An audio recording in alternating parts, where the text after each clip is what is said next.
ақш президенті мен техномагнат арасындағы жанжалдың себебі Дональд Трамп жүргізіп отырған кедендік тарифтерді арттыру саясаты болды. Бұл баш салығы Илон Маск өкілдік ететін америкалық технократ өндірушілерге зиян келтіруде. Тоқтамыз. Бірақ Трамп керісінше өндірісті ақшқа қайтарғысы келеді ғой. Бұл керісінше америкалық өнеркәсіпке дәл осы технократтарға көмектесуі керек қой. Бұл керісінше оларды күшейтеді. Онда олар неге риза емес? Неге олар ұрсып жатыр?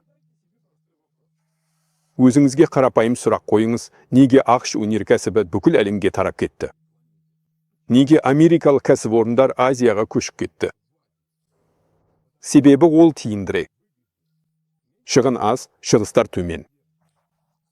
Tesla электромобилін тек америкалық бөлшектерден құрастыру мүмкін емес, өйткені тек америкалық бөлшектер жоқ. Tesla электромобильдеріне арналған тараптар мен компоненттер бүкіл әлем бойынша өндіріледі. Дәл сол сияқты, Starlink спутниктік жүйелерінің және SpaceX зымырандарының жабдықтары да әлемнің әртүрлі бөліктерінде шығарылады. Бұл ақш жарты ғасыр бойы құрған жүйе, жарты ғасыр. Америкалық өндірістердің басқа елдерге көшуі 1970 жылдардан басталды. Бұл жүйені тез өзгерту мүмкін емес.